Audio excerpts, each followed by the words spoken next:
Hello friends, welcome to chit chat with Sindhu. ఇవాళ వచ్చేసరికి మన వీడియోలో క్యాబేజీ 65 ఎలా చేయాలో చూద్దాం.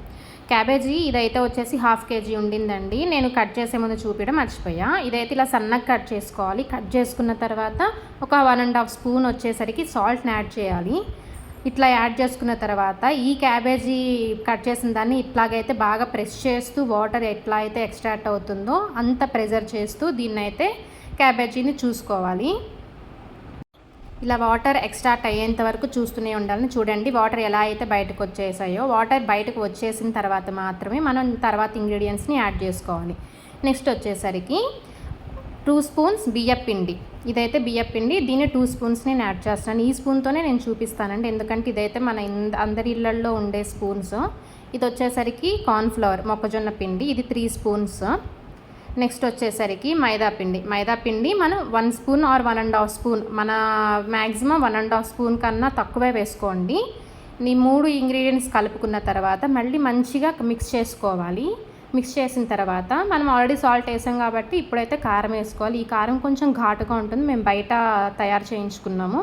సో మన కారం టేస్ట్ని బట్టి వచ్చేసరికి కారం ఘాటుని బట్టి ఈ కారాన్ని మనం యాడ్ చేసుకుని మేమైతే 1.5 స్పూన్ కారాన్ని యాడ్ చేస్తున్నాం. నెక్స్ట్ వచ్చేసి గరం మసాలా పౌడర్. ఇది మేము ఇంట్లోనే తయారు చేసుకున్నామని ఇంగ్రీడియంట్స్ మేము తర్వాత నెక్స్ట్ వీడియోలో నేను పోస్ట్ చేస్తాను. నెక్స్ట్ వచ్చేసరికి పసుపు.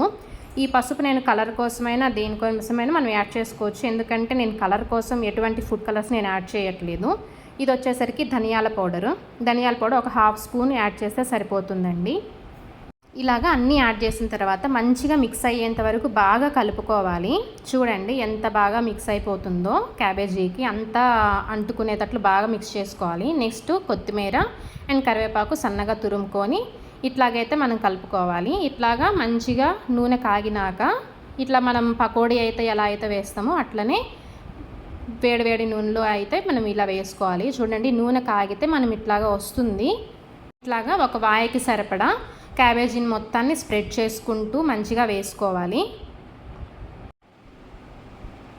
నెక్స్ట్ ఇదిగో చూడండి ఇట్లా అయితే మంచిగా కలర్ వస్తుంది. మనం ఏ కలరు యాడ్ చేయలేదు, బట్ ఇలా మంచి కలర్ అయితే వస్తుంది. సో ఫుడ్ కలర్స్ని అనేది యాడ్ చేసేయండి. నెక్స్ట్ మనం ఇలా శనగగుళ్ళను అయితే తిరగమాత మనం వేస్తాం కదా, ఇలా కాకుండా నూనెలో ఇలా పెట్టుకోండి. నేను ఇలా గిన్నెలోనే ఉంచి చేశాను. ఇలా పచ్చిమిర్చిని శనగగుళ్ళు 2 నూనెలోనే ఇలా డైరెక్ట్ వేయకుండా ఇలా పెట్టుకున్నాను, ఎందుకంటే ఈజీగా ఉంటుంది తీసుకోవడానికి కూడా. ఇలాగ స్ప్రెడ్ చేసుకోండి ఈవెన్గా. ఇదిగో చూసారు కదా మంచిగా 65 అయితే రెడీ అయిపోయింది. మేము సైడ్ దాంట్లో పప్పుచారు చేస్తున్నాం, సో దాన్ని అవాయిడ్ చేయండి please. Subscribe and like, share, comment. Chit chat with Sindhu.